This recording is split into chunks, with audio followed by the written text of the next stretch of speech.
And welcome back for another episode of the Comic Dojo. This is your host, Greg, and today I'm just releasing a small interview I did with Cory Pommell, and it's about his book Steam-Age Wasteland, or it's not exactly his book. It's something that him and the other admins of the Collector's Corner and then a bunch of artists were able to put together. It's been coming out through AP Comics. He's going to describe it a lot better than I just did, but Teen Titans Part 2 will be out tomorrow. I just wanted to release this separately today. Before I do that, though, I usually try to highlight like a comic, and I want to throw out, this is easy fishing here, but highlight for Batman 48. It's Best Man Part 1. This is a lead up to the wedding. This is an awesome Batman and Joker story. It is super messed up. There's some really cool scenes. The Joker is just off his rocker as always, and it's amazing. I love what Tom King is doing with the Joker. It's a lot of fun. So definitely recommend checking this book out. So I had picked up the B cover, though. I've been picking these up since DC switched to the I'm calling it semi-virgin covers. One thing they've added back is the DC logo in the top left corner. For a while, it was just, you had the barcode, and then at the bottom, usually in the middle, there was the title with the creative team, but they've thrown the logo back up in the top now also, so I don't know if this is going to stick. It seems like they're making it less virgin as weeks go on, so hopefully they don't add too much more to these continuing, but it's still an awesome cover. It's a cool Frank Cho cover, and if the worst they do is just add the DC logo back to the top left corner, I'm fine with that, but hopefully nothing else. Maybe throw the barcode on the back like Image does with theirs. Even the creative team. Like, you could have the DC logo up top and have the rest of the information on the back. But we'll see what they do. I am still loving these covers. We've had some cool ones. The Aquaman Jabberjaw from last week was awesome. The Batgirl from 2 weeks ago was pretty sick, too. And I think they put the preview for the new Batgirl one out. That's awesome. And, of course, you can find the Argerm Catwoman #1 variant cover online now. That looks sick, too. So lots of cool covers from DC. But I hope you enjoy this interview with Cory, and like I said, tomorrow we'll be releasing Teen Titans Part 2. Thank you for listening to the Comic Dojo Podcast.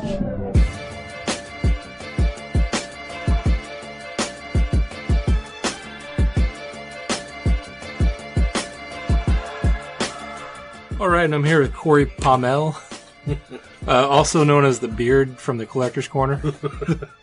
And Cory, you have a book coming out through Antarctic Press that you've been able to put together. Yeah, I do. Basically, you would go over how it started. Oh yeah, man, go ahead. What started is I was talking with the other admins, and we were trying to figure out, something we could bring to the members, and something that you see all these other groups. Most of them are retailer groups coming out with their own variants and whatnot. So we figured, let's give that a shot. We knew we didn't quite have the money or the pull to go with a Marvel or a DC. I had developed a bit of a relationship with Brian Denham, who does all the Trump books, the Tremendous Trump and How the Trump Stole Christmas and all that.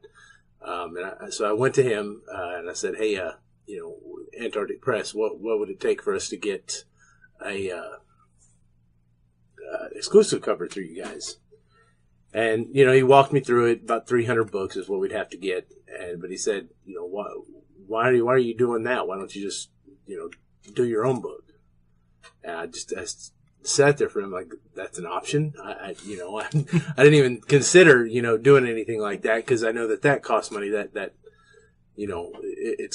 it's substantial to pay an artist, let alone, what he had thought up of like a pinup book, which in this case we have 22 artists signed on, not including colorists. So took that to the guys, and everybody was on board, and trying to figure out what the game plan is. What are we going to do? What's the best plan of action as far as the theme and our content? And Brian was telling me that a lot of artists, they'll do stuff like this on royalties, because it's something that is a little bit out of their normal scope of work. A lot of them don't usually do pinup books, and let alone steampunk, which is what we chose. We went with the steampunk meets post-apocalyptic theme, and named it Steam-Age Wasteland. And that was the very first name that we had decided. It was actually Justin Ingram was the one that threw the name out. And I'm telling you, he threw it out like he'd been holding on to it for 10 years. I mean, just instantly just threw it out, and we all went with it. I mean, we didn't even consider anything else. So there it started, and we're messaging all the artists we can come up with. Who's in the corner. So we messaged as many industry pros as we could get. We got guys like Mike Harris and Shelby Robertson. Brian Denham's doing a page. Mikey Babinski and Trevor Grace. Guys that have legitimate published credits. Not that the other people who are published aren't legitimate. But, these guys are published in books that you can find on your comic shelf for at least in dollar bins. So, I start going to him, start going to Brian. I start presenting him with all the people that we have. And he's like, great, good. Those are some solid people. Make sure you include, artists without published credits too. So, we went with people like Jason Hare, Adam Fields, Yolanda Ruiz, also known as Yo-Yo, Gosmosis, Frank Uzan, who incidentally he also ended up with a published credit prior to that. He got an exclusive cover, so good for him. And then Brian Denham, he told me, he said, no, the key here is you have to get a cover artist that's going to sell the book. And he's like, who do you got in mind? And I'm like, the corner's just filled with legitimate cover artists, guys that, that's really all they do. And, he said, reach out to a couple of them, see what they say, and don't be afraid to hear no. So that's what I did. Now, first one we messaged, and I think it was John Lee Reynolds was the guy that messaged Monty. Asked him about it, and, he said he'd love to hear the pitch, so I fed him the pitch, gave it to him.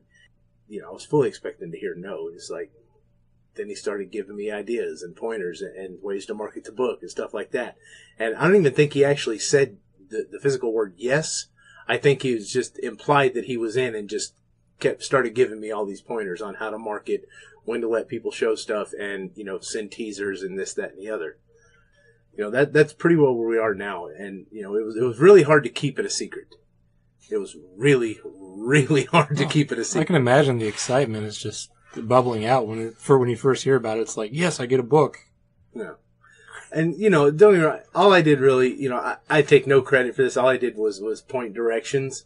Myself and the other admins, we pointed directions as far as, what we wanted, come up with the ideas, and gave it to the artists and let them do their own thing.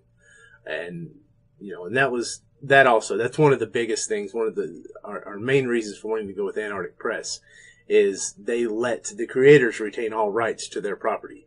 They get to keep the original art. They get to keep all of it. They can include the characters in other books with other publishers if they wanted to, because they own the character, and that was a big deal. But we have all kinds of guys in there ready to do stuff. We have Marco Falea, the guy that owns Gotham City Pizza. Faletta, sorry, I keep pronouncing his name wrong. He's got a submission in there, and he's we're about to send it over to a colorist now, local guy as well. A guy out of Mandarin. His name is escaping me at the moment, and it's I'll remember it later. But I can look through my phone probably and figure it out. But I went looking for a colorist, and Michael Huffman suggested him, and that's who we went with. So, and he'll have it. I think that's the last entry we have, and the book will be complete and ready for print. So, it has been an interesting ride, and Michael Huffman actually spent. I think he probably spent about 80 hours, creating this trailer for the book. Oh, wow. Yeah. I mean, you got to look in the corner for it. It's incredible. He finished it finally, and and another artist that jumped in, Antonio D. I believe he's out of Arizona. We had one of our artists had to pull out because of prior commitments, and within 2 weeks, this guy came in and he put his submission in, and I mean, it was ready to roll. Nobody finished their submission that fast. So it's 22 pages? It is. It's 24 pages, cover to cover. Okay. And one thing that there will be a centerfold because we only have 19 interior artists. Okay. And there will be several ads, for anybody that's prominent in the corner, we're letting them have ad space in the book. So we haven't decided on all of them yet, but it is in the current previews, so you're able to ask your shops to order it. It's in the AP section. It's page 268, and they actually gave us top billing with Antarctic Press. One thing I've noticed in the corner, a lot of the store owners, the shop owners that are part of the corner are they're pushing the book really hard.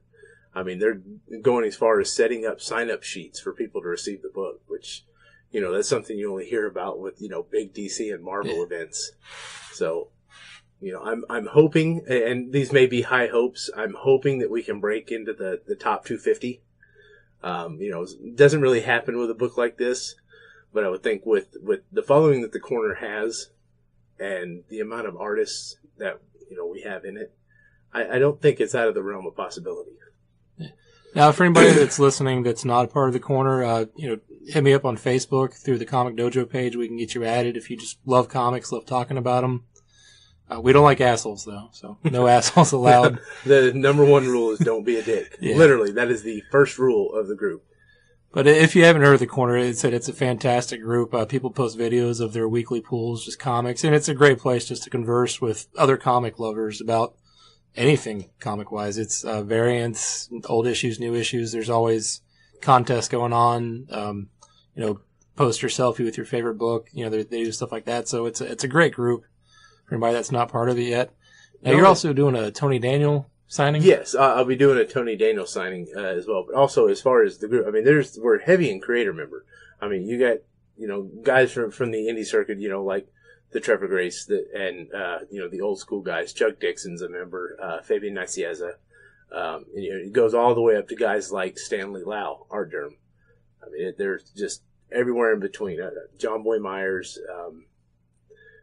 Donnie Cates said he was going to join. Anyways, the Tony Daniel signing, I'll be doing in Orlando at Mike's Comics. I have the exclusive CBCS rights to that show. I'm the only one allowed at his shows.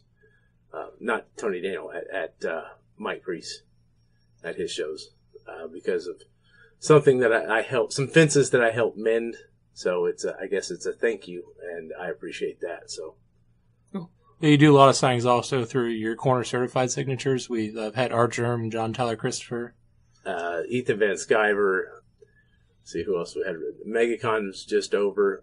We have something in the works that I can't really mention yet because it's not final.